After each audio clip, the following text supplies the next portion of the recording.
유경수 여사 책을 낭독하도록 하겠습니다.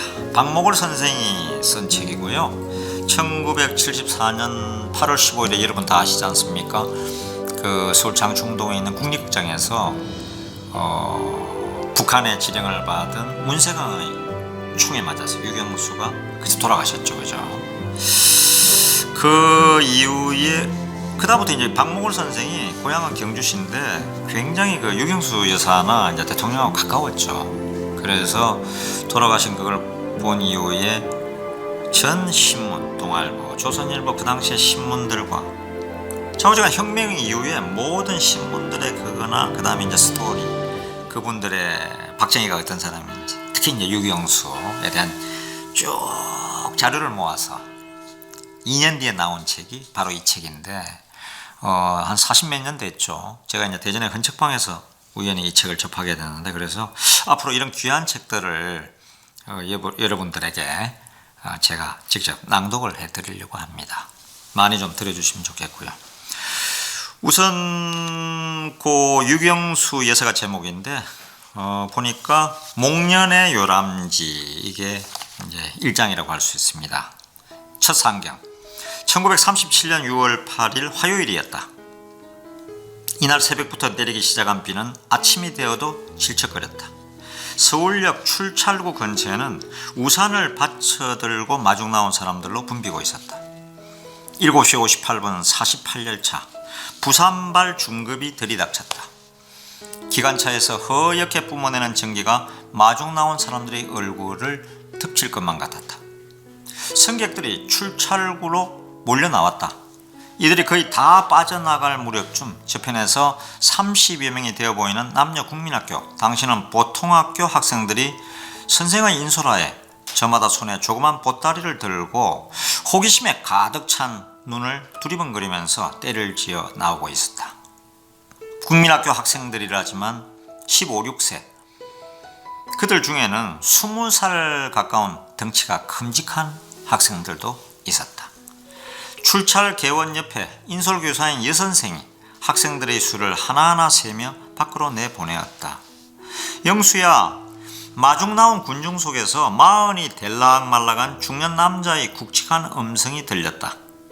그러자 덩치가 큼직큼직한 학생들 중에서 가장 어리고 얼굴이 귀엽게 생긴 소녀가 중년 남자에게로 다가왔다. 약간 길어 보이는 목에 진달래꽃 같은 미소가 인상적이었다. 아버지 안녕하셨어요? 인사를 했다. 두 갈래로 닿아내린 머리카락이 달랑달랑 나풀거렸다. 차에서 밤샜냐? 네. 어느 선생이 따라오셨냐? 이정열 선생님이 오셨어요. 하루 유한다면서? 하루 자고 간다는 뜻이죠. 네. 이틀에 무슨 구경을 한다고 그러냐? 역정광장에는 다시 빛발이 굵어지기 시작했다. 학생들은 대합실 현관 추녀 밑으로 엉거주춤 모여들어 얼떨떨한 표정으로 거리를 달리는 전차를 신기한 듯 바라보고 있었다. 저게 남대문이래. 어느 학생이 손가락질하자 어디 돌려 들었다. 집합. 여선생이 구령을 하자 남녀 학생들이 열을 지었다. 이것이 유경수 여사가 처음으로 상경하던 그날의 광경이었다. 서울에 처음 왔다는 거죠. 서울 구경을. 옥천 축향국민학교, 당시는 옥천공립보통학교 6학년 13살 때 일이었다. 수학여행을 온 것이다. 마중 나온 중년 남자는 아버지 육종만 씨, 당시 서울 채부동에 유하고 있었다. 지금의 그 경복궁 맞은편이다 생각하시면 되겠습니다. 영수 학생은 그날 처음으로 전차를 타보았다. 종로 화신 앞에서 내렸다. 관수동에 있는 국일여관은 축항국민학교에서 수학여행을 오게 되면 묵게 되는 단골여관이었다. 학생들은 그곳에 짐을 풀어놓자 남산에 있는 조선신궁으로 이른바 신사참배를 가야 했다. 그것이 당시 지방학교에서 서울로 수학여행을 오게 되면 을에 찾아가도록 강요당하는 첫 일정이었다. 부슬비가 내리고 있었다. 육종만 씨가 지우산 2개를 사왔다. 종이로 만든 우산이라는 뜻입니다. 한 개는 선생에게 주고 나머지 한 개를 딸에게 주었다. 우산 받고 가자 어린 딸은 얼굴을 붉히며 받으라 하지 않았다. 저 혼자만 어떻게 써요? 혼자 못 쓰다니. 비가 오잖아. 네? 내가 뭐야 이걸 받아.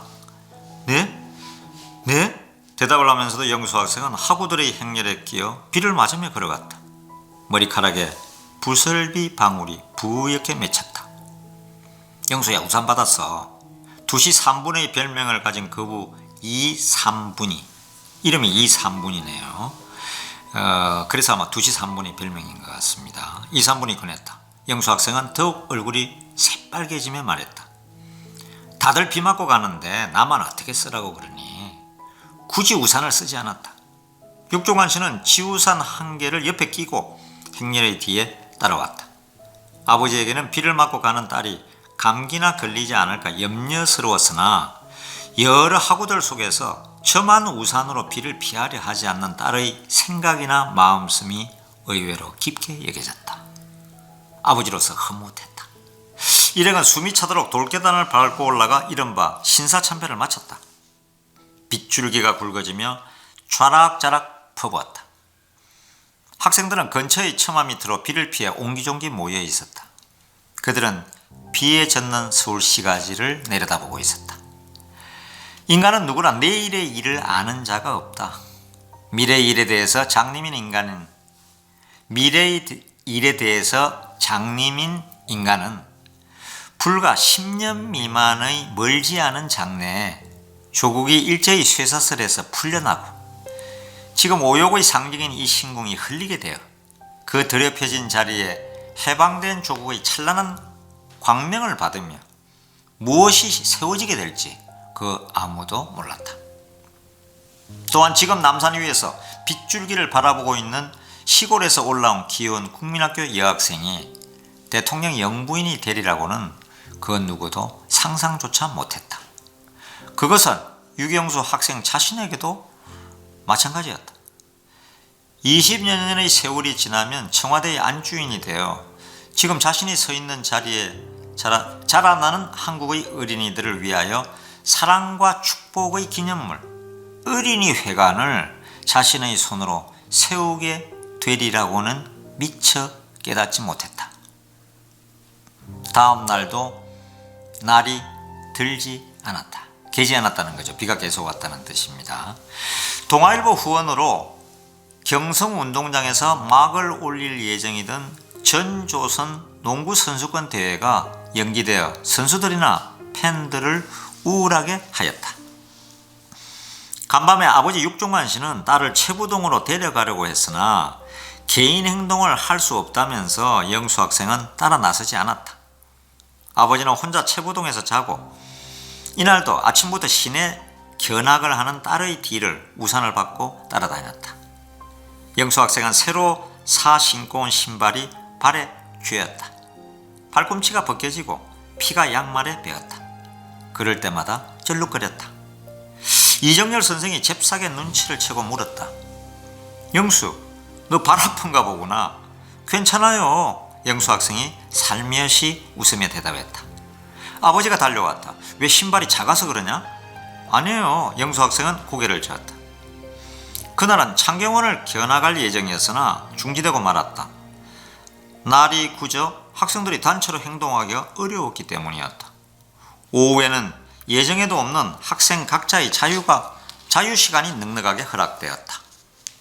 영수 학생은 친구들과 어울려 여관에서 과히 멀지 않은 화신백화점으로 구경 삼아 갔다. 종각 맞은편이죠. 지금의 부잣집으로 통하는 옥천교동집에는 없는 것이 없다고 믿고 있었다. 아버지가 기계류에 각별한 취미와 관심을 가져서 라디오와 자동차를 비롯하여 영사기까지 구벼놓고 있었다.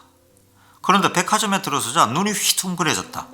현란한 조명과 진열장에는 눈부시고 신기한 물건이 너무나 많았다. 하물며 다른 학생들이야 더 말할 나위도 없었다. 어머나 이것 좀 봐. 진열장 옆을 지나칠 때마다 시골에서 자란 그들은 감탄과 놀라움으로 소리를 치며 옆 친구의 치맛자락을 끌어당겼다. 그들과 함께 영수 학생도 진열장의 물건들을 유심히 눈여겨 살펴보고 있었으나 자기의 감정을 별로 나타내는 일이 없었다. 이제 그만 가. 백화점 상하층을 둘러보고 그들은 돌아가려고 하였다. 그런데 출입구를 찾을 길이 없었다. 이 편으로 가도 진열장이 앞을 가로막고 저 편으로 가도 어리어리한 진열장 앞에 사람들이 웅성거리고 있었다. 밖으로 나가는 문은 눈에 띄지 않았다. 학생들은 서로 손을 잡고 이리저리로 몰려다니며 허둥거렸다. 어디로 나가야 돼요? 점원 아가씨에게 어느 학생이 출입문을 물으려 하자 그들 중에서도 가장 나이 어린 영수 학생이 쌩글쌩글 웃으며 그 친구의 치맛자락을 끌어당겼다. 그리고 물건을 싼 꾸러기를 들고 총총히 걸어가는 어느 중년 부인의 뒤를 따르는 것이었다. 쉽사리 밖으로 나올 수 있었다. 수학여행의 일정을 대충 마치고 9시 50분발 밤차로 서울을 떠났다. 아시는 대로 옥천은 대전에서 지금도 기차 무궁화호로 12, 13분이면 도착하는 곳입니다. 대전 바로 밑에 있죠. 서울역을 출발하자 학생들은 창경원을 못 본 것이 못내 섭섭했다. 선생님 옆자리에 앉았던 2, 3분은 별명이 23분이라 그랬죠. 2, 3분. 이번 행동을 돌이켜 생각해 보았다. 그 중에서도 영수 학생의 행동이 수수께끼 같았다. 비가 오는데 왜 아버지가 사다 주신 우산을 끝내 받지 않았을까? 그러나 그는 어머니에 대한 실마리가 잡힐 것도 같았다. 여행을 떠나기 전 한 달 전쯤 일이었다.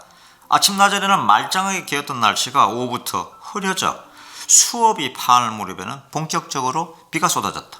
어쩌나 우산을 준비해오자는 학생들이 교실 안에서 비가 먹기를 기다리며 웅성거리고 있었다. 몇몇 학생들은 집에서 우산을 보내왔다. 부모가 가지고 마중 오는 학생도 있었다.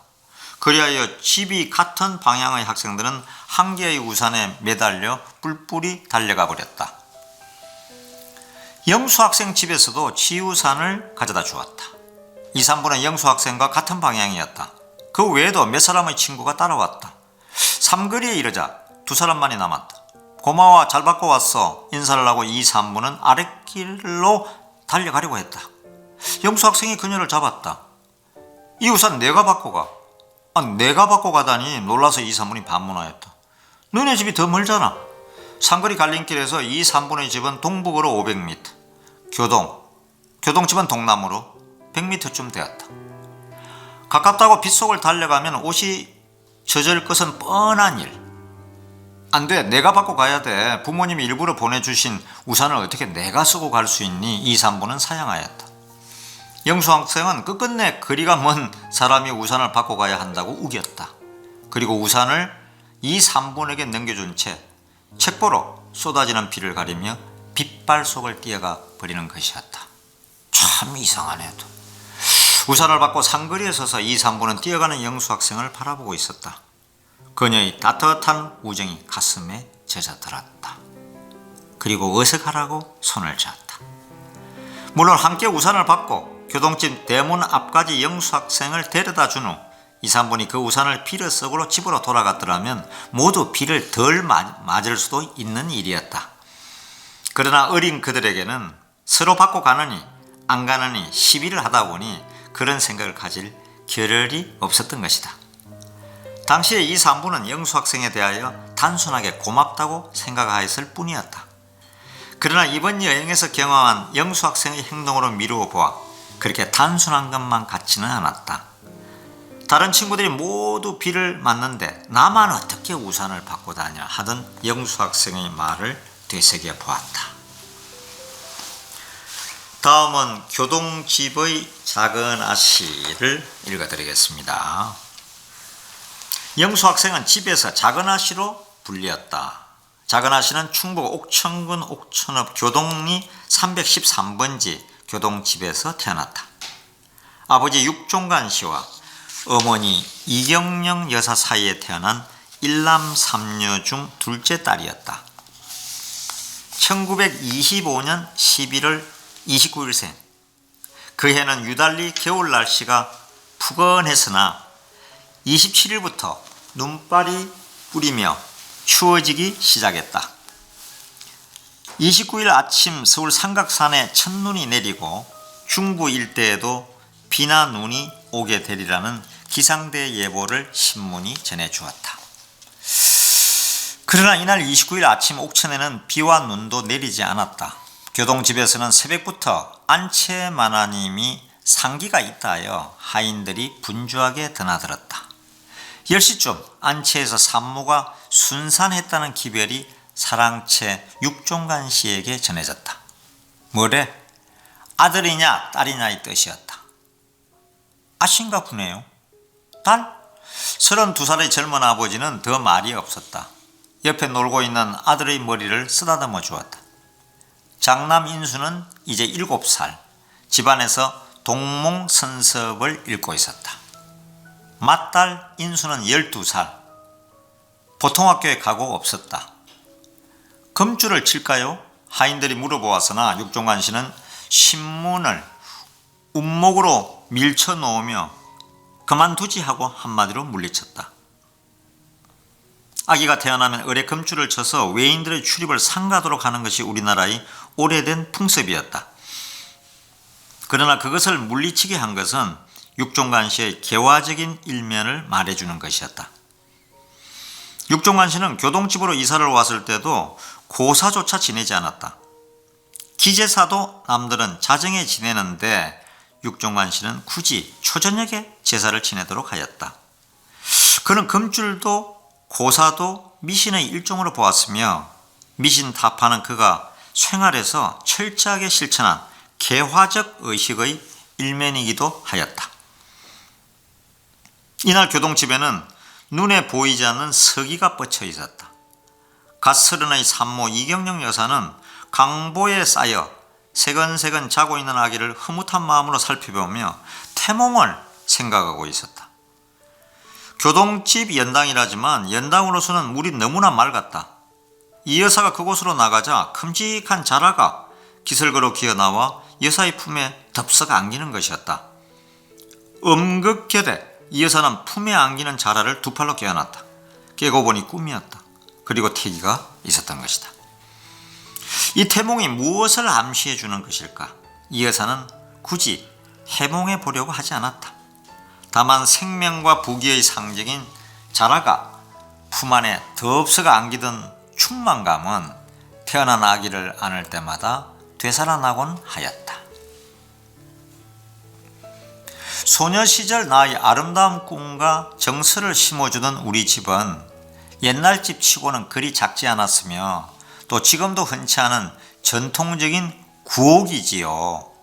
그 집이 그대로 술이 보존되지 못하고 외양이 다소 바뀌어져서 퍽 아쉬웠어요.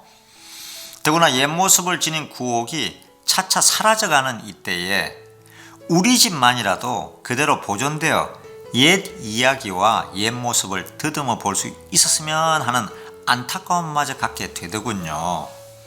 1973년 1월 유경수 여사가 어느 여성 잡지 기자와의 대담에서 직접 수려한 추억담의 한 토막이다. 그리 작지 않은 우리 집이라 함은 교동집을 가리킨다. 그러나 작지 않다는 것은 여사의 조심스러운 표현일 뿐이다. 옥천군은 한반도의 중부 유일한 내륙도인 충청북도 서남부에 위치하여 동쪽은 경상북도 상주군, 서쪽은 충청남도 대덕군, 남쪽은 영동군과 금산군, 북쪽은 보은군과 접하였다. 영내는 노령산맥의 여파를 받아 구릉이 많았고 남쪽에는 만이봉, 월이봉, 대성산 등등의 봉우리가 있었는데 그것이 두 맥으로 갈라져 하나는 서쪽으로 뻗어 삼성산이 되고 다른 하나는 북으로 뻗어 마성산이 되었다. 지금 옥천군에 가보시면 그 유경수 여사가 태어난 그 집 뒤편에 있는 산이 마성산입니다. 그 어느 정도 등산로도 마을인 데 있어서 산책도 할 수 있습니다.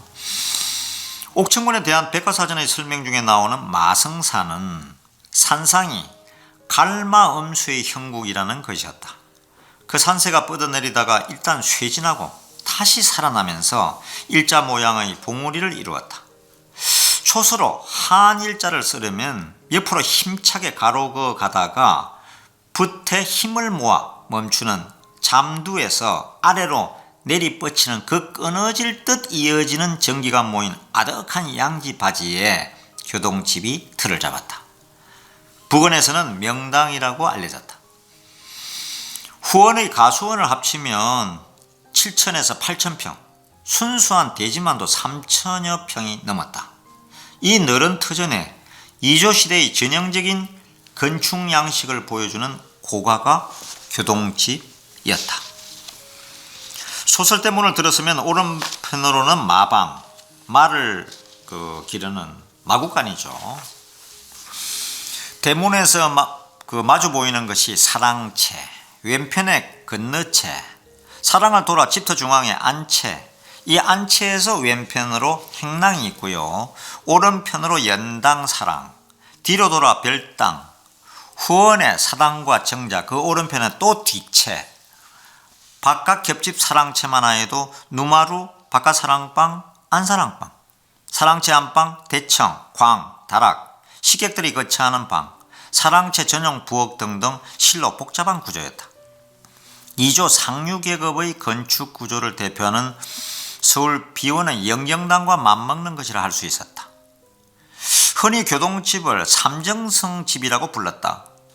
1600년대의 김정성에 이어 송정성 그리고 민정성, 이 300년이나 묵은 고가를 유교사의 아버지 육종간씨가 민정성의 자손 민대가 많대서 1920년대에 25,500원에 사들인 것이다. 25,500원에 샀다고 합니다. 그것이 얼마나 큰 돈이었으면 당시의 그 고가와 비교해 보면 쉽사리 짐작할 수 있다. 그 당시 서울의 공물가를 보면은 현미, 합격한 현미의 아마 한가마 가격인 것 같습니다. 35원 40전이라고 이게 표기가 되어 있네요.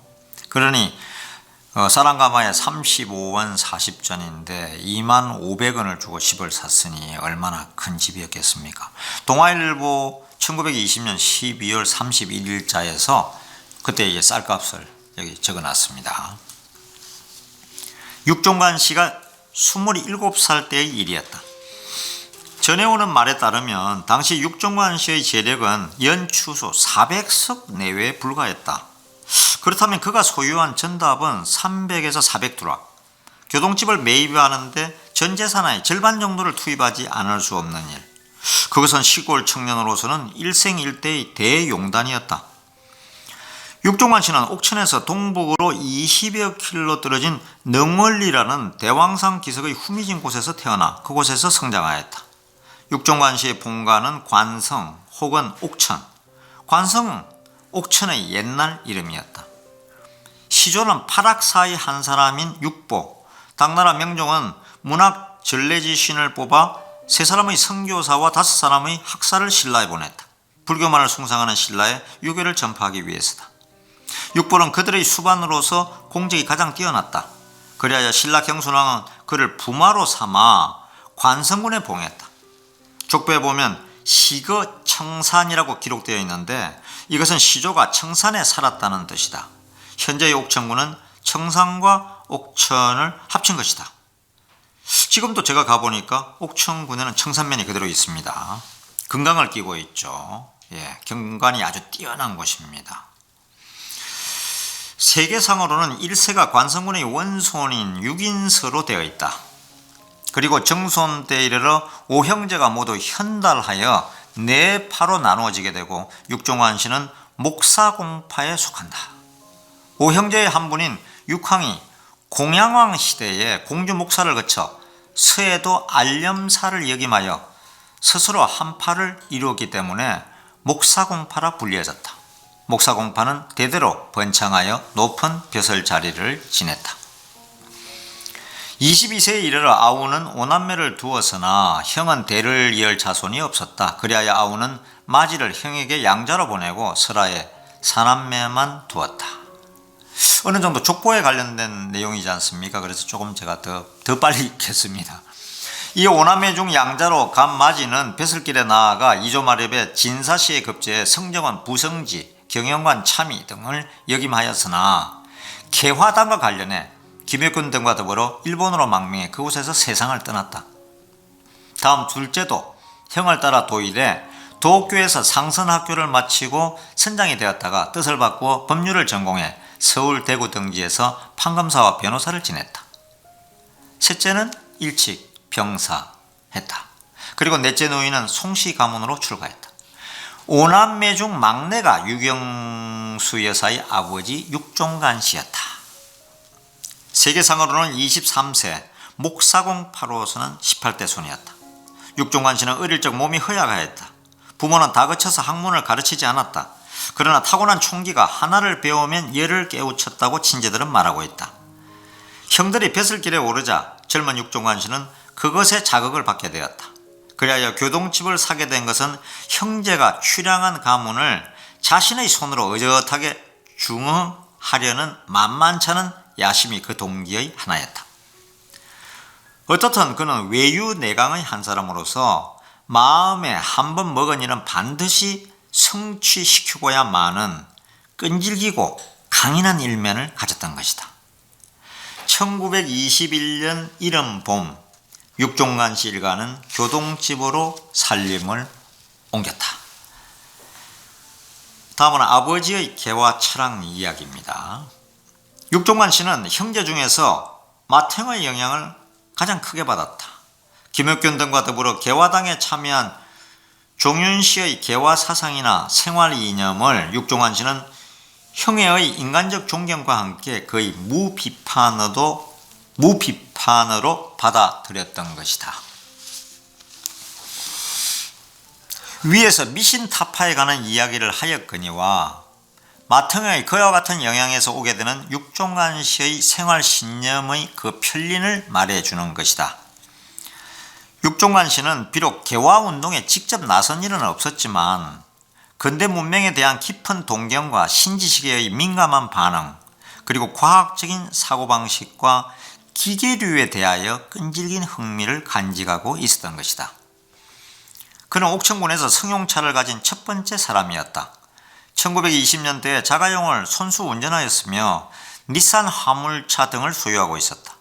기계류에 대해서도 흥미와 관심을 가지고 고물상에서 낡고 녹슨 기계 부속품을 수집하는 것이 몸에 밴 취미였다. 남이 보기에는 전혀 폐품에 불과한 쓸모없어 보이는 부속품을 모아와서 녹슨 것을 닦아내고 부속품을 요모조모 맞추어 라디오와 자전거 등을 조립하는 일을 취미로 삼고 있었던 것이다. 육종관 씨는 영사기까지 갖추어 두고 있었다. 은혜, 가족들의 말을 종합하면 1940년쯤이라고 하는데요. 육종관 씨는 가족이 누에를 치는 광경을 무비 카메라로 손수 촬영하여 교동집에서 돌려 보여주었다. 어머, 활동 사진에 나왔네. 가족들은 화면에 나오는 자신들의 모습을 보고 모두 놀라며 감탄했다. 이 무렵이었다. 그는 당시에 유명한 영화인과 연예인과 사귀고 그들을 교동집에 맞아들이곤 하였다. 그렇다 하여 육종관 씨가 사치스러운 생활이나 어설프게 문화인을 자처한 것은 아니었다. 생활은 철저하게 검소했다. 입성에 옷차림입니다. 거의 무관심하다시피 하였으며 비단을 몸에 걸치는 일이 없었다. 광목이나 옥양목 한복에 여자 고무신을 신는 것이 고작이며 집안에서는 흐름한 노동복 차림이었다. 여자 고무신을 신게 된 것은 육종관 씨의 발이 작았던 데에도 한 원인이 있지만 여자 고무신은 좌우 구별이 없어 신기에 편리한 점과 코가 뾰족해서 버선코가 망그러질 염려가 없는 실용적 이점 때문이었다. 여자 버선을 육종관 씨가 유경수의 아버님이 여자 버선을 많이 신었다는 얘기입니다. 여자 고무신을. 더구나 경제적인 관념이 투철하여 줄 것은 주고 받아들일 것은 받는다는 자세를 견지하여 셈을 분명히 하였다. 그는 가정 운영에서도 철저했다. 몇백 석을 추수하는 가정에서 고구마나 보리를 섞어 혼식을 하였으며 일일이 가계부를 적어 헛된 낭비를 극도로 억제하였다.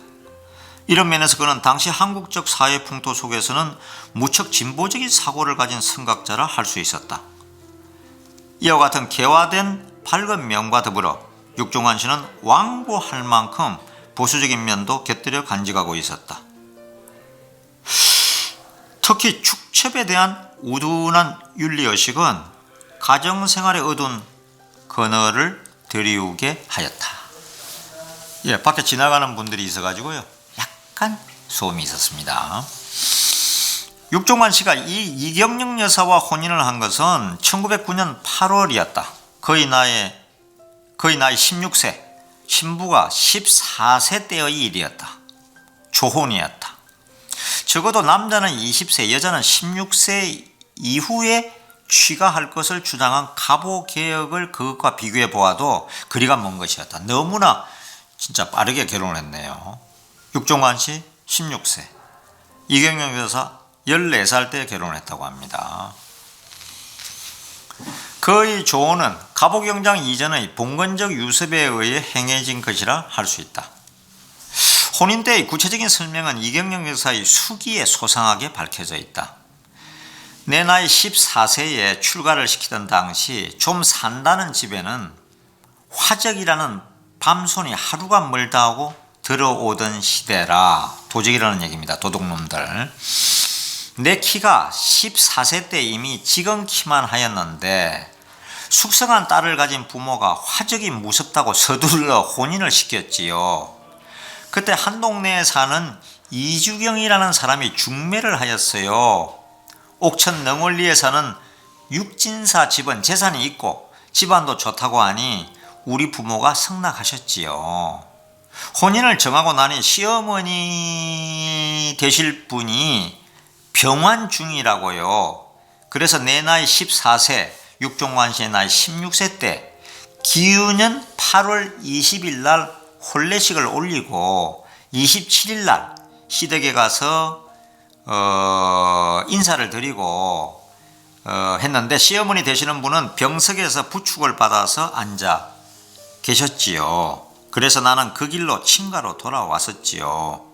이와 같은 조언의 폐단으로 말미암아 그가 성숙하여 자율적인 애정에 눈을 뜨게 되자 절실한 불만으로 멍울지게 되는 것은 당연한 일일 수도 있었다. 왜냐하면 축첩을 계속 했으니까요. 그러나 이러한 생활 속에서도 이경영 여사는 부덕을 쌓으며 인내와 극기로서 이겨냈다. 나를 시댁에 보낼 때 내 어머님과 아버님은 목이 메어지도록 하신 말씀이 가서 홀로 계시는 시아버님께 지성껏 섬기고 또 시댁 친척 동기간 화목하게 잘 지내고 하인들을 덕으로 다스려 부모에게 욕이 돌아오지 않게 하여서 이 여사의 수기에 나오는 한 대목이다. 이 그늘진 양지, 아버지의 명함으로 얼룩진 과정 환경 속에서 자그나시는 어머니의 자애롭고 엄한 훈도를 받으며 자라나게 되었다. 이 박종환 씨의 그 여자를 서너 명이 더 있었거든요. 그래서 축첩 때문에 유경수 어머니의 마음이 항상 그게 참 한이 됐죠. 상징적인 일화 읽어드리겠습니다. 작은아씨의 윤영기는 비교적 순탄한 편이었다. 5살 무렵 단독으로 한 차례 혹독하게 앓았으나 그 후로는 거의 잔병을 앓는 일이 없었다. 6살 때 만주사변이 발발하여 세상이 소란하였지만 어린 작은아씨는 그것을 알 리 없었다. 교동집 울타리 안에서 누구에게나 기염을 받으며 자라고 있었다. 작은아씨 아버지 진지상 들어갈 때가 됐어요. 이른 아침 창문 밖에서 부엌 어머니 외치는 소리를 잠결에 듣자 눈을 비비며 어린 작은아씨는 이부자리에서 잽싸게 일어났다. 급히 세수를 하고 아버지가 거치하는 건너방으로 달려갔다. 밤새 안녕히 주무셨어요. 나봇이 절을 드렸다. 이것은 어머니의 엄한 훈도로서 자녀들은 아침 저녁 사랑이나 건너방으로 나가 아버지께 문안을 드리도록 가르침을 받았다.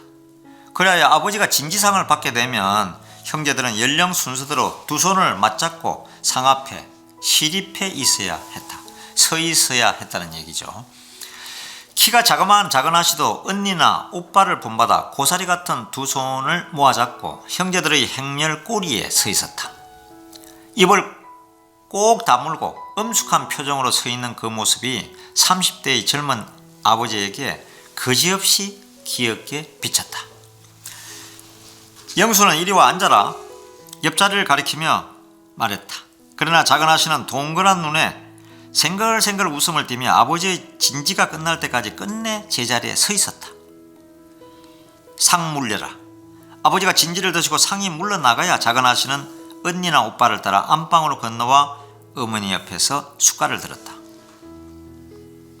내가 어릴 때 부모님 설화에서 배운 그대로 딸에게 지도한 그뿐이지요. 가정은 여자가 반 이상을 맡은 거예요. 내가 클 때 노상 부모님께서 하시는 말씀이 여자는 부득이 제일이고 아무리 속이 상하고 분하는 일이 있어도 참고 환한 얼굴로 남편과 시부모님을 대해서는 안 되며 시부모와 남편을 승기라고 가르쳐 주셨지요. 시댁에 와서 가정 공경을 다 겪었지만 나는 이 부모님의 교훈을 잊은 일이 없으며 자녀의 교훈도 내가 배운 대로 가르친 것 뿐이지요. 고려 공민왕 때 저명한 학자인 익제 이재연 선생의 후손으로서 선비 집안의 엄격한 가풍이 몸에 밴 이경 여사 자신의 고백이다. 이 여사는 별다른 교훈은 없었으나 저 자신이 배운 대로 자녀에게 가르치려는 것이 교육의 방침이요 그것을 엄하게 실천하였던 것이다. 이와 같은 어머니의 교육 방침은 유교사가 모든 어려움을 인내로서 이겨내며 순애적 헌신으로 남편을 섬기게 된 씨앗을 심어주게 되었던 것이다. 작은 아씨가 국민학교 입학할 때까지의 유년기에 대해서는 두드러진 일화를 기억하고 있는 사람이 드물었다. 당시의 작은 아씨를 아는 사람들은 말없이 생글생글 웃으며 누구에게나 기염을 받는 얌전한 작은 아씨로 통하고 있을 뿐이었다.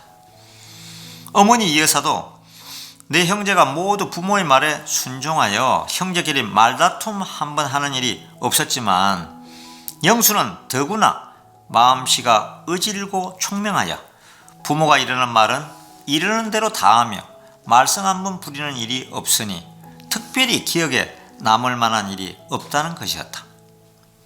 6살 때의 일이었다. 어느 가을날 작은 아씨는 5명의 아이들과 큰 대문 오른편에 있는 창고에서 놀고 있었다. 그 창고는 마방을 개조한 것으로 도조로 받은 벼 가마니를 쌓아두고 있었다. 도조라고 하는 것은 소작농을 두니까 그 이제 소작으로 그 세를 받는 거죠. 쌀을. 5명의 아이들 그 중에는 오빠도 끼어 있었다. 아이들은 어두컴컴한 창고 속에서 벼가마니의 산더미 꼭대기에 올라가 밀치기를 하였다. 두 패로 나누어 서로 다른 편을 산더미 아래로 밀쳐 떨어뜨리는 놀이였다. 아이들은 한데 어울려 왁자지껄 정신없이 이 놀이에 열중하였다. 산더미 아래로 떨어뜨리면 다시 기어오르고 기어오르면 다시 밀쳐서 떨어뜨리고 어린 작은 아씨도 쌓아둔 벼가마니 꼭대기로 길을 쓰고 기어 올라가서 그들 새에 끼어 있었다. 아이들이 한창 놀이에 열중하고 있을 때 와르르 벼가마니를 쌓아둔 산더미의 한편이 무너졌다. 와 하고 아이들은 창고 밖으로 뛰쳐나갔다. 오빠도 그들과 함께 창고 밖으로 뛰어나왔다. 정신을 차리고 좌우를 살펴보니 어린 여동생이 보이지 않았다. 영수야! 소리를 지르며 어쩔 바를 몰랐다. 안채로 달려가서 어머니께 알렸다. 이 여사가 허겁지겁 달려왔다. 하인들을 불러 벼 가마니를 드러내게 했다. 그러자 포개진 벼 가마니와 가마니 틈서리에서 작은 아씨가 얼굴을 내밀었다. 눈이 말똥말똥하게 이 편을 쳐다보고 있었다. 영수야! 어머니가 놀라고 기뻐서 덥석 안아 올렸다. 창고 밖으로 나오자 6살의 작은 아씨는 치마에 묻은 금불을 두 손으로 탁탁 트는 것이었다. 안채로 데려가면서 어머니가 물었다. 무섭지 않대? 왜 소리를 안 질렀어? 어머니가 오실 텐데요 뭐. 이것이 작은 아씨의 대답이었다. 이경영 여사가 기억하고 있는 작은 아시아의 유년기에 대한 유일한 일화였다. 무너진 벼 가마니의 어두운 틈새리에 끼어 있으면서도 어른들이 구해주리라는 사실을 헤아려 울부짖거나 소리를 지르지 않은 그 총명과 침착성, 주위에서 영특하기도 해라 칭찬이 자자했다. 작은 아씨가 5살 때 막내 여동생이 태어났다. 이름은 예수. 이 집안의 이제 막내딸입니다. 예, 그러니까 육인순 씨가 큰언니고요. 유교수보다 유경수 여사보다 한 12살 정도 많고요. 그 다음에 육인수, 이 집의 이제 그 아들이죠. 그리고 유경수, 그리고 육예수. 그러니까 일남 삼녀였습니다. 1929년 5월 생일이 작은 아씨와는 4살 터울이었다. 이 유년기 동안 교동집에서 일어난 변화 중의 하나는 전기가 들어왔다는 사실이다. 대전 전기회사에서 영동 지방에 전기를 가설하게 되었다. 회사에서는 철로를 따라 세워진 전봇대를 이용하여 대전에서 영동으로 전기를 끌어가면서 옥천역 구내에만 전기를 넣어주고 옥천 구업이나 교동에는 경비관계라는 이유를 내세워 전등 가설을 거부했다. 이게 대전, 지금도 기차를 타면 대전에서 한 12분 오면 옥천이고요. 무궁화호 얘기입니다. 옥천 다음이 영동이죠. 영동 다음에는 예를 들어서 오면은 황간, 추풍령, 김천 이렇게 이제 경부선이 가게 돼 있습니다. 근데 이제 그 당시는 전기가 없었으니까요. 대전은 대처였지만은 그 지금 얘기하는 그 황간이나 영동, 옥천 여기는 다 시골이었죠. 육종관 씨가 몇 차례 전기회사를 찾아가 교섭을 하였으나 회사 책임자는 완강하게 거부했다. 마침내 화가 난 육종관 씨는 분연히 자리를 박차고 일어났다. 두고 봅시다. 전기회사에서 전기를 안 넣어주면 내 힘으로 켤 수밖에 없지. 육종관 씨는 교동에서 6km 떨어진 오리티강에 수력발전소를 세워 교동집에 전기불을 켜기로 결심하였다. 자관 대단한 분입니다. 그 아버지도. 전기에 대해서 남다른 지식을 가진 그에게는 충분히 가능한 일로 여겨졌다. 재력도 있었다. 일본 오사카 기계제작소에 의뢰하여 사장이 나와서 현지 답사를 하였다. 착수 단계에 이르렀다. 일이 이렇게 되자 당황한 것은 대전 전기회사 당국이었다. 이른바 조센징이 전기회사에 대항하여 발전소를 가지게 된다면 전기회사의 체면도 체면이려니와 총독부의 위신에도 관련되는 일이라고 그들은 생각했었다. 전기회사 1인 책임자가 육종관 씨를 찾아와 타협안을 내었다. 형세가 뒤바뀌게 되었다. 결과 옥천역에서 교동지까지 2km에 소요되는 전신주를 자비 부담하기로 하고 100등 이상의 전등을 켠다는 조건으로 대전전기회사에서 교동집에 전기를 가설해 주기로 타협안이 성립되었다. 당시 육종관 씨는 30대 중반의 장년인데 그는 상대가 누구이든 맞붙게 되면 절대로 물러설 줄 모르는 강인한 성품의 일면을 가지고 있었다. 느르고 큰 교동집에 100등의 전기가 켜지고 보니 그 교동집 안에 이제 그 등을 그 조그만 옛날 등 있지 않습니까? 그거 그냥 100개가 들어왔다는 얘기입니다. 마성상 기슭에 조그만 불야성을 이루게 되었다. 부엌이고 흙간이고 뜰이고 심지어 뒷안에까지 환하게 전등이 켜졌다. 인근에서 구경꾼이 모여들었다. 그렇죠. 큰일이죠. 전기불 구경을 온 거죠. 옛날로 따지면. 작은 아씨는 환하게 밝아진 집안이 새로운 듯 구석구석 돌아다니며 살폈다. 자기의 조그만 그림자가 뒷안으로 광으로 다락으로 따라다니는 것이 무척 신기하여 발을 멈추고 바라보곤 하였다. 다음은 유경수 여사가 다닌 죽향국민학교 얘기입니다. 예. 계속 들으시면 요 축향국민학교 얘기까지만 오늘은 들려드리도록 하겠습니다. 작은 아씨는 취학 연령이 되었다. 만 6년 4개월, 한국식 나이로는 8살이었다. 1932년 4월 1일 날씨가 따뜻했다. 연당 앞 해묵은 벚나무에 꽃봉오리가 망울져 벙글고 있었다. 이 연당은 지금도 유경수 여사 집에 가면은, 옥천 집에 가면은 그 연못이 있습니다. 예, 자그마한 연못이 아주 이쁩니다. 예, 그대로 보존이 되어 있습니다. 이날 바깥 출입이라고는 거의 하지 않는 이경영 여사도 나들이 옷으로 갈아입고 작은 아씨에게는 두 줄의 백선을 두른 검정 치마에 흰 저고리를 새로 지어 입혔다. 영수야, 학교 가자. 어머니는 작은 아씨의 손을 잡고 대문을 나섰다. 곱게 빗어 좌우로 따온 것을 뒤에서 하나로 모아 한가득으로 다시 따내린 짤막한 머리카락 끝에 물려둔 분홍 댕기가 신이 나서 작은 아씨가 깡총 그릴 때마다 나풀거렸다. 그래서 유경수 여사가 그 가곡 그네를 좋아하는 것 같습니다. 예. 그 유경수 여사가 아주 기분 좋은 날에는 그 차를 타고 오면서 그네를 항상 불렀다 그래요. 교동집에서 축한국민학교, 당시는 옥천보통학교는 1km 남짓, 모녀는 계속 손을 잡고 걸었다. 입학식이 시작되었다. 1909년에 설립된 축향국민학교는 창설된 지는 오래되었으나 학생 수는 많지 않았다. 그해 모집한 1학년이 겨우 하나급, 전교생이 기백명에 불과했다. 그들이 정렬한 식장에 그해 새로 부임한 교장이 일장 훈시를 하고 있었다. 교장은 일본 사람이었다. 일본말을 모르는 이 여사는 1학년 중에서도 가장 어리고 작아 맨 앞줄에 서 있는 작은 아씨만 눈여겨보고 있었다. 대견스럽기만 하였다. 학급 인원은 남학생 27명에 여학생 18명, 45명이었다. 그 중에서 정상적인 취학 연령에 입학한 학생은 드물었다. 대개 한두 살 아니면 대여섯 살까지 초과되어 있었다. 그러므로 작은 아씨에게는 언니나 오빠뻘이 되었다.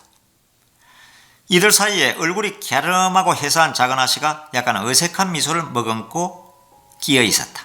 작은 아씨는 교실에서 맨 앞줄, 그것도 첫 번째 자리에 앉게 되었다. 얌전꾸러기, 덩치가 크고 나이 많은 한반 아이들이 동생 다루듯 하였다. 작은 아씨는 제자리에 앉으면 옆눈을 팔거나 몸가짐을 흩뜨리는 일이 없었다. 쉬는 시간에도 까불대거나 희덕거리지 않았다. 말이 없고 온순하기만 했던 소녀였어요. 한 책상 옆자리에 앉아 몇 해를 함께 공부를 했지만 화낸 적이 별로 없고요. 공기놀이, 뼘재기, 고무줄 넘기를 곧잘 했어요. 놀이를 할 때도 생글생글 웃기만 하고 뜨드는 일이 없었어요.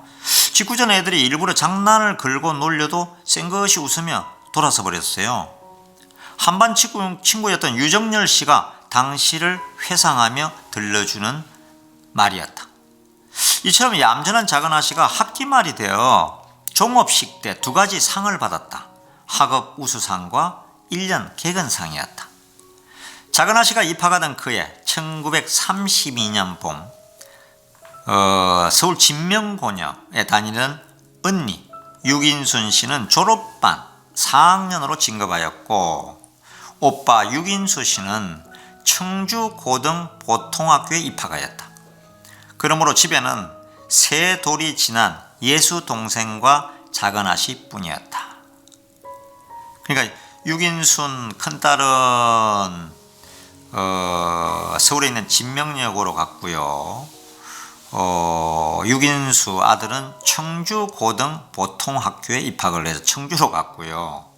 그러니까 그 옥천 집에는 아마 유경수 7살, 지금으로 보면은 유경수와 예수 막내딸만 이제 어머니 아버지와 함께 살았던 거죠. 8살에서 14살까지 작은 아씨의 국민학교 시절, 동창이나 동기들이 말해주는 일화를 통하여 작은 아씨의 성격적인 특징의 어린 싹을 찾아보고 그때의 생활을 그려보는 것도 흥미로운 일이다. 작은 아씨가 저학년 때의 일이었죠. 수업 시간이 파할 때마다 아이들은 운동장으로 와 하고 몰려 나갔다. 뼘재기 하자. 그래 나도. 2, 3분이 대처로 앞장을 섰다. 아이들은 서로 편을 갈라 놀이를 했다. 우리 편 나와, 우리 편 나와. 두 사람의 대장이 외치면 아이들은 서로 친한 편으로 우우 달려가서 손을 잡고 우리 편 나와 노래라도 부르듯 어울려 외치는 것이었다. 양편의 인원이 동수가 되면 운동장에 동그랗게 금을 그어놓고 양편에서 차례로 한 사람씩 나와 가위바위보를 하였다. 이기는 편이 손뼉으로 한 번씩 재어 동그랗게 땅을 차지하게 된다. 땅 따먹기죠. 동그라미 안의 땅을 많이 차지하는 편이 이기는 것이었다. 이 뺨재기를 하려고 편을 가를 때 작은 아씨의 태도가 잊혀지지 않는다고 동기생의 한 사람이 말해주었다. 대장이 나와 우리 편 나와라 외치면 아이들은 어느 편이든 자기 마음에 드는 편으로 우후 몰려가게 마련이었다. 그러나 작은 아씨는 그렇게 하지 않았다. 어느 편으로 덤벙덤벙 달려가는 일이 없었다. 편이 거의 짜일 때까지 기다렸다가 모이는 학생들 보아 마음에 드는 편에 끼어드는 것이었다. 말하자면 대장 한 사람에 끌려 움직이지 않고 편 전체를 선택하는 것이 작은 아씨의 버릇이었다. 우리는 그것이 참 이상했어요. 우리들은 두 사람의 대장 중 어느 한편으로 생각 없이 몰려드는데 어린 나라의 여사님은 그렇지 않았어요.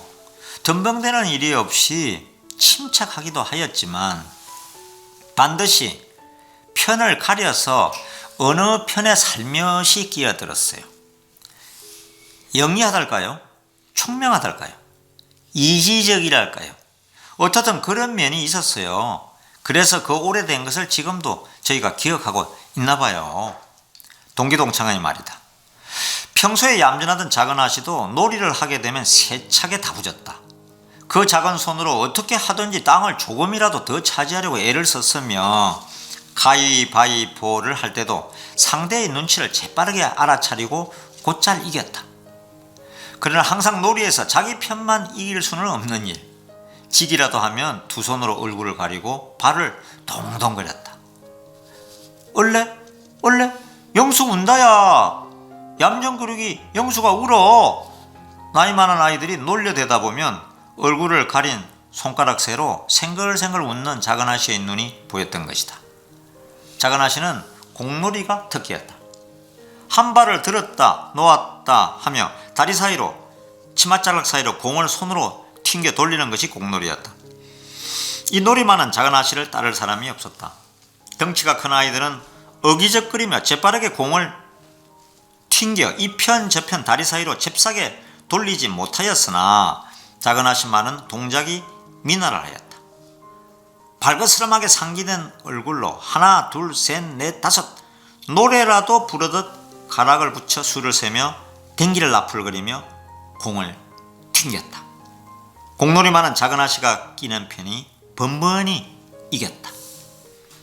영수는 운동화를 신어서 잘하지 뭐. 때로는 아이들이 빙정거리기도 했다. 죽향국민학교에서는 전교생 중에서 운동화를 신은 학생이 10손가락으로 헤아릴 수 있을 정도로 적었다.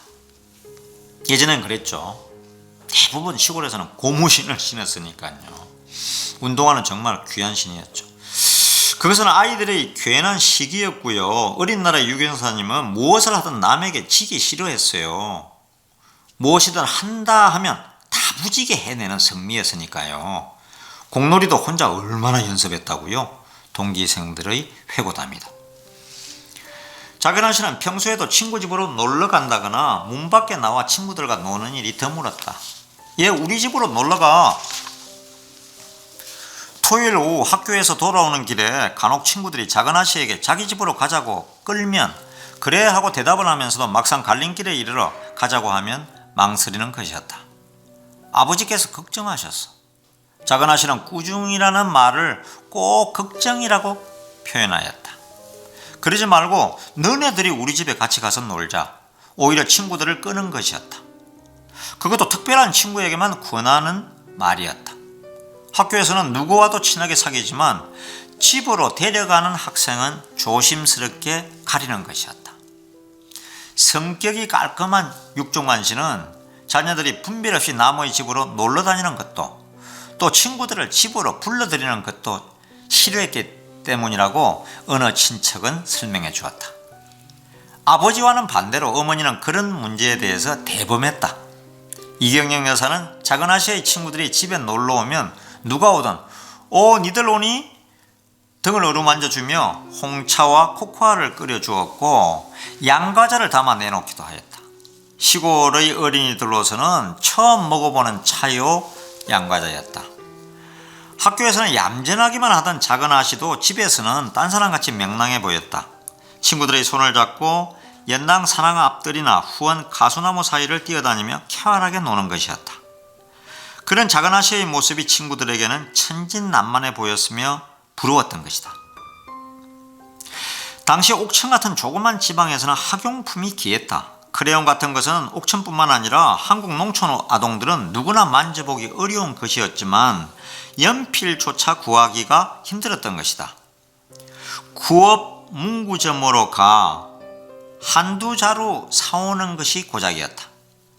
작은 아씨의 가난한 한반 아이들은 연필 한 자루 사는 것도 쉬운 일이 아니었다. 연필을 안 가지고 학교에 다니는 학생들조차 있었다.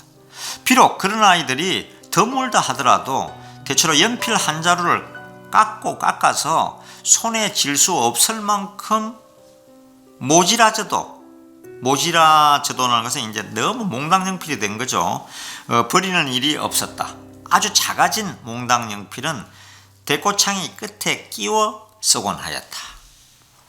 그런 학생들에게 작은 아씨는 새 연필을 가져다 한 자루씩 나누어 주었다. 그것도 다른 아이들이 다 가버리고 난 뒤 한 짝이 되어 청소를 같이 할 때나 학교에서 돌아오는 길에 너 이거 가져 살며시 건네주었다.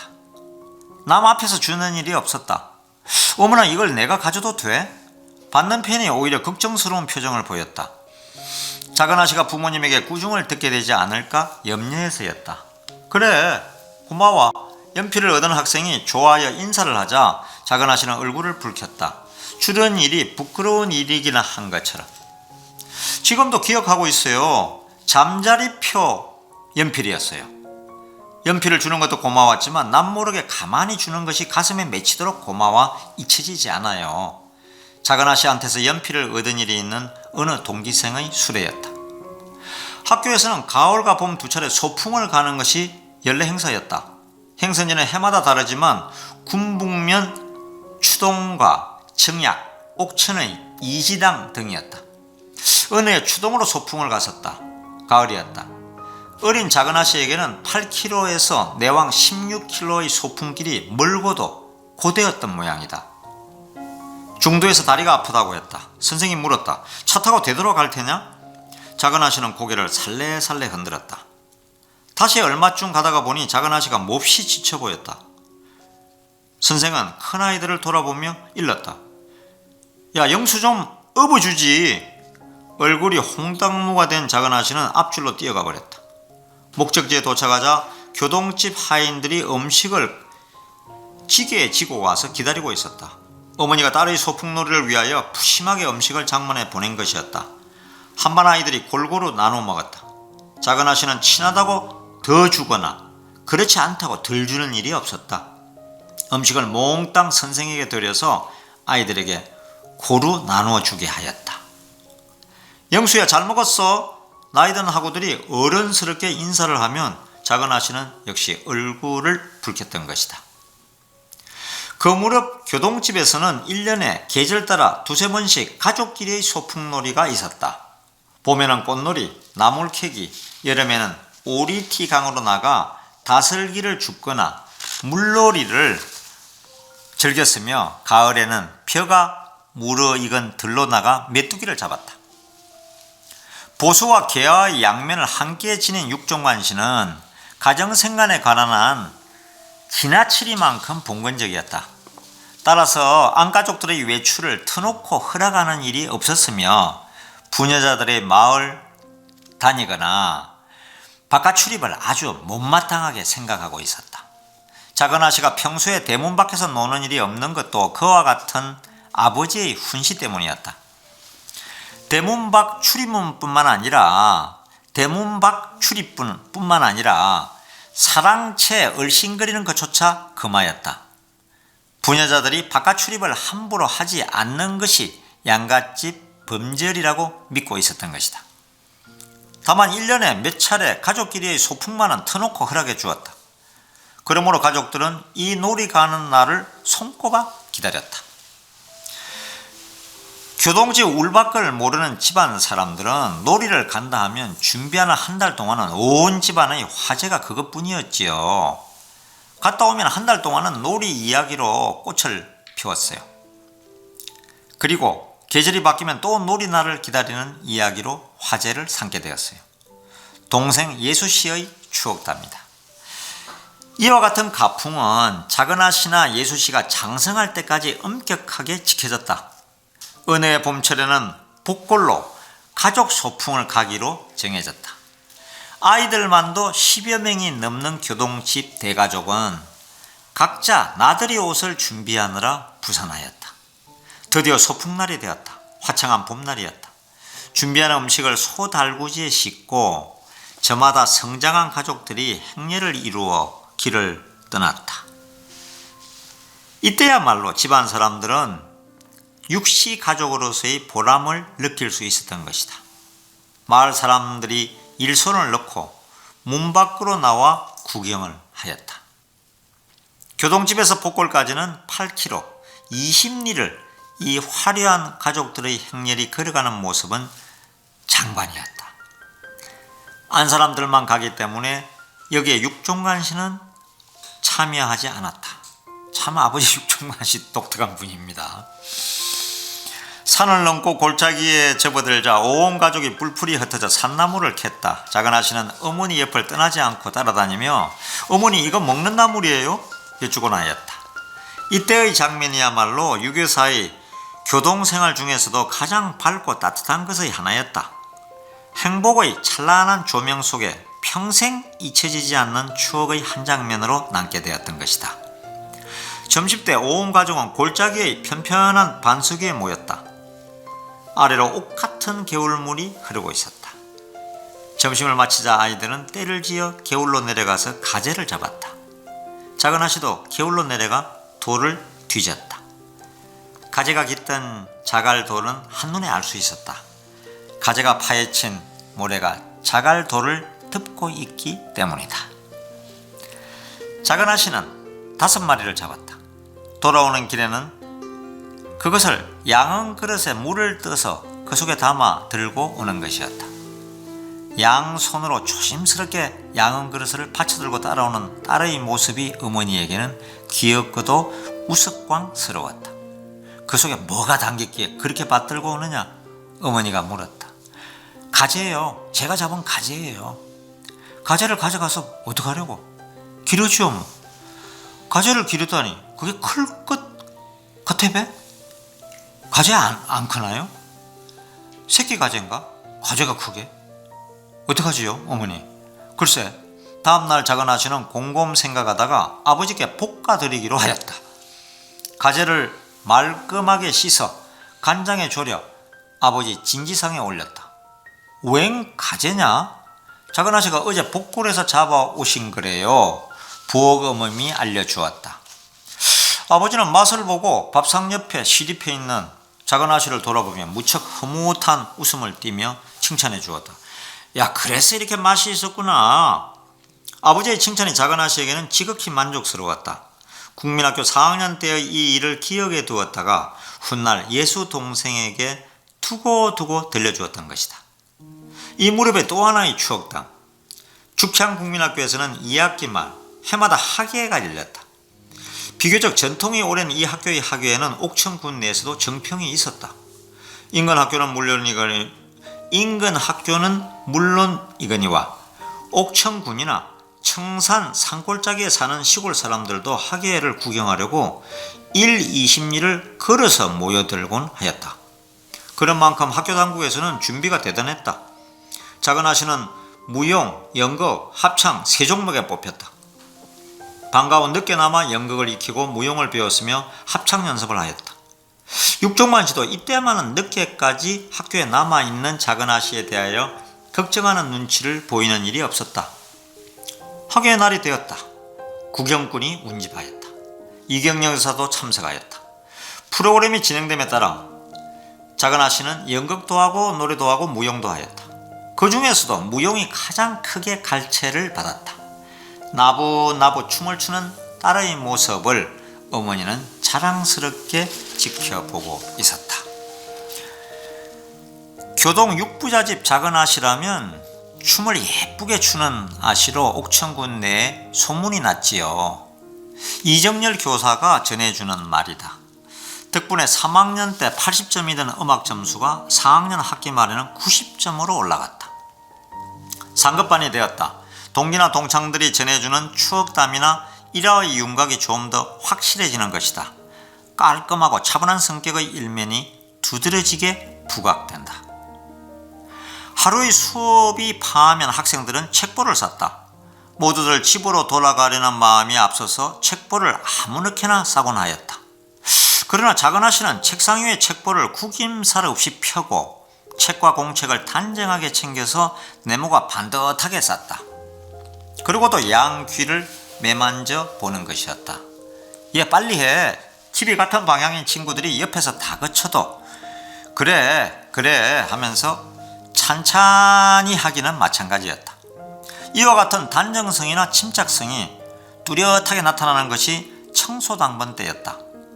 당번이 된 아이들은 교실 바닥이나 근성근성 쓸고는 다 됐어 하면서 물러서곤 했다. 말없이 청소를 하던 작은아 씨가 유리창은 지져가면 참 그렇지. 그들은 또 물걸레를 빨아 유리창을 휙 문지르고는 분단장 다 됐어. 검사를 받으려 분단장에게 달려가는 것이었다. 작은아 씨는 그런 일이 없었다. 대충 아이들이 물걸레질을 해놓은 유리창을 마른 걸레로 한 장 한 장 꼼꼼하게 닦았다.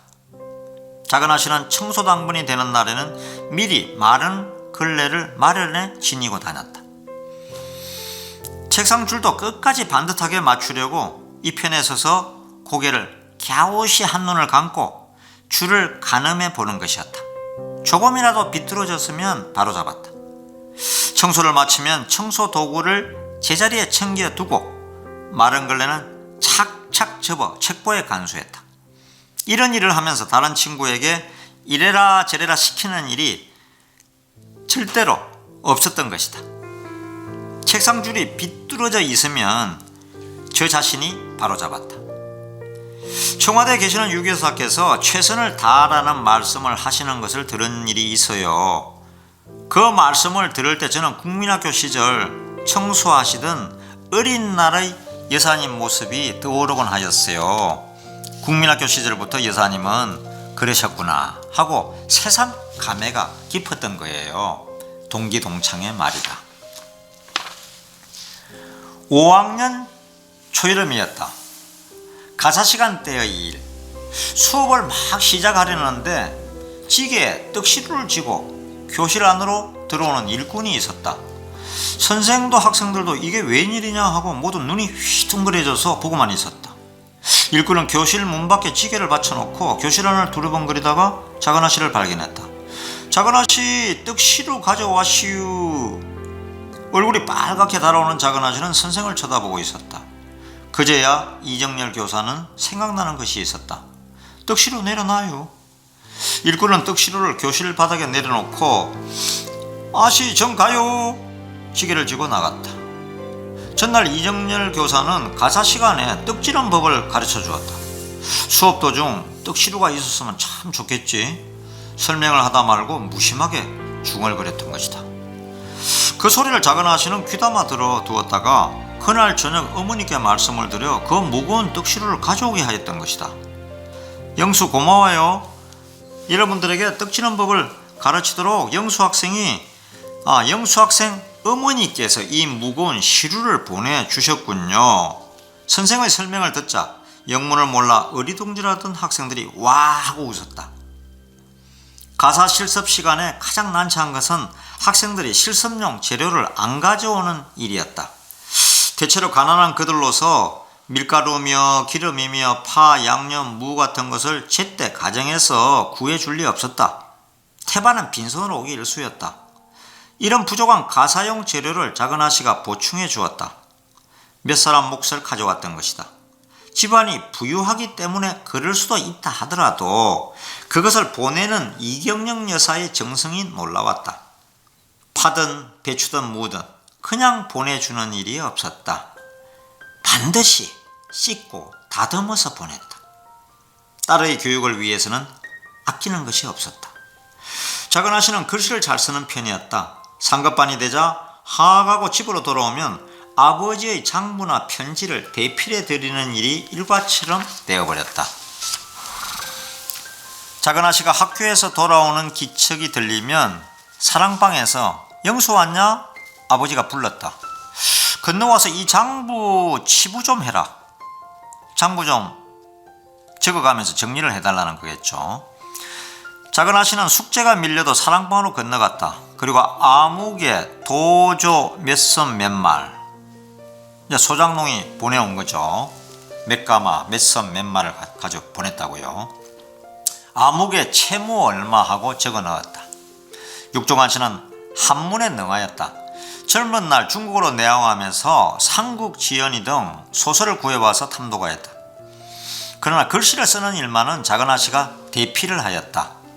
일요일에는 아침부터 아버지의 편지를 써드려야 했다. 당부한 일은 부디 잊지 말고 부디 일이 잘 되도록 조심하며 부디 몸조심하고 아버지는 부디라는 부사를 입버릇처럼 남용하였다. 아버지 또 부디예요? 작은아씨가 웃으면서 지적하였다. 아무 말 말고 내가 부르는 대로만 써. 네? 아버지가 부르는 대로 틀림없이 받았었다. 어디 읽어봐. 작은아씨는 지금까지 쓴 것을 또박또박 읽어드렸다. 부디가 너무 많군. 육종환씨 자신도 씩 웃었다. 9번이에요. 작은아씨도 따라 웃었다.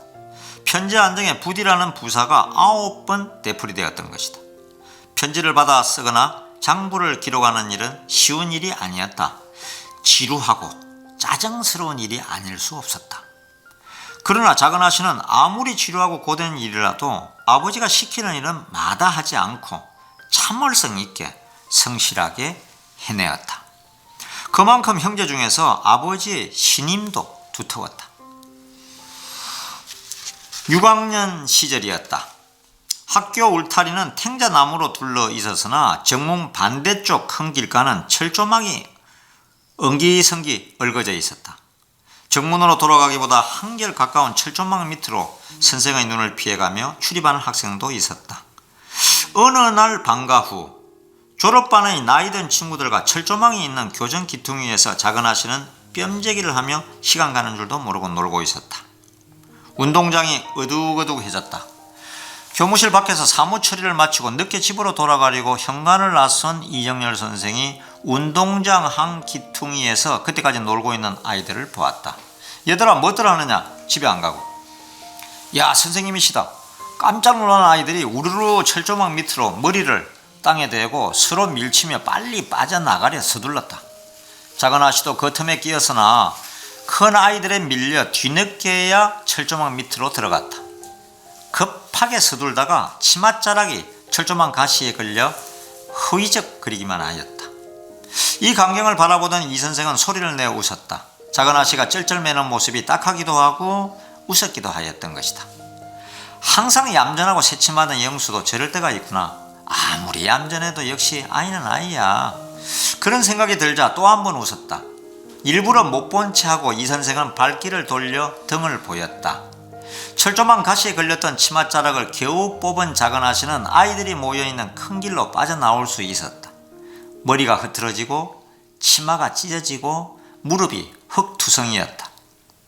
친구들이 울상을 하고 있는 작은아씨에게 얘 어쩌지? 집에 가면 혼나겠구나 걱정을 하자 작은아씨는 찢어진 치맛자락을 걷어쥐고 남이 볼까 부끄러워서 집으로 달려가는 것이었다. 유경수 여사님의 그때 모습을 저는 잊을 수 없어요. 이 이야기를 들려주는 국민학교 동창생은 이렇게 덧붙여 말을 해주었다. 대통령 영부인이 되신 후 여사님이 가끔 옥천에 들르시는 일이 있었지요. 그때마다 여사님을 뵙게 되면 천진난만하던 그때의 모습이 살아있는 것만 같아서 여사님의 손이라도 덥석 잡고 싶도록 정다움을 느끼곤 하였지요. 수학여행의 들뜬 분위기에 가라앉을 무렵 여름방학이 되었다. 방학이 끝나자 상급학교 진학 문제가 눈앞에 다가왔다. 작은아 씨 반에서 상급학교에 진학하려는 학생은 반도체 못 되었다. 이 학생은 더욱이 몇 명 되지 않았다. 학교 당국에서는 수험 준비에 별로 신경을 쓰지 않았다. 그렇다고 무관심하게 버려둘 수는 없는 일. 학교 공부만으로 상급학교 진학이 어려운 것은 뻔한 일이었다. 담임인 이정열 선생이 학부 형들과 의논하여 이 선생 집에서 가외 공부를 시키기로 하였다. 그러나 처음 한 달은 학생들도 별로 열의가 없었으며 선생도 다그치지 않았다. 2학기 중반으로 접어들자 학생도 선생도 입학시험 준비를 서두르지 않을 수 없었다. 작은아 씨는 공부에 매달리고 밤늦도록 선생 집에서 진학을 희망하는 얼마 안 되는 학생들과 공부를 하였다. 이 여사가 밤참을 해서 수시로 하인들 편에 보내주었다. 공부가 끝나면 밤이 깊었다. 작은아 씨가 가외 공부를 마치고 이 선생 집 대문 앞을 나서면 집에서 사람이 와 기다리고 있었다. 때로는 어머니가 하인을 데리고 기다릴 때도 있었다. 이 교사가 여사를 발견하고 놀라며 왜 방에 들어오시지 않으시고 말하면 어머니는 아무렇지 않게 대답하였다. 공부하는데 방해될까 해서 밖에서 기다렸죠. 시험 날짜가 박투하였다. 작은아 씨는 서울로 올라와 채부동 작은댁에 유하면서 배화고등 여자 보통학교에 시험을 치렀다. 육종만 씨가 시험장까지 따라와 주었다. 합격자 명단이 3월 15일 오후 각 신문에 발표되었다. 응시자 518명, 합격자 105명이었다. 작은아 씨는 신문에 발표된 명단 속에 6번째로 끼어있는 자기 이름을 발견하였다. 입학식은 4월 1일에 있을 예정이었다. 그동안 작은아 씨는 교동집에서 꿈 많은 날을 보냈다. 이때 조그만 일화가 남아있다. 그때만 해도 옥양목이 귀했다. 하루는 작은아 씨가 자신이 신던 버선을 깨끗하게 빨아 새로 치어서 집안일을 거드는 젊은 아낙에게 주었다. 작은아 씨 웬 버선이유? 어멈 가져유. 교동집에서는 부엌일을 거드는 사람을 젊든 나이 많든 어멈으로 부르고 있었다. 작은아 씨 신으세요. 저 같은 거야 새 버선이 소용 있나요? 아무거나 신으면 되는 거지요. 아내의 어멈 신던 걸 빨아 새로 기운 거지만 기념으로 주는 거니 받아두어요. 어멈은 작은아 씨가 주는 버선을 받았다. 우리 작은아 씨는 마음씨가 그렇게 착하실 수 없으셨어요. 아래 사람이라 하여 반말을 쓰시는 일이 없고요. 또 누구나 잘 도와주시는 인정 많으신 아씨였어요. 30년이 지난 지금도 그 일이 잊혀지지 않는다는 어멈. 이제는 50대의 부인이 되어 하는 말이다. 외시같이 예쁜 버선이었지요. 다음은 배화의 장미아치. 결국은 배화 여중고를 유경수 여사가 다녔죠. 그 부분을 다음 시간에는 읽어드리겠습니다.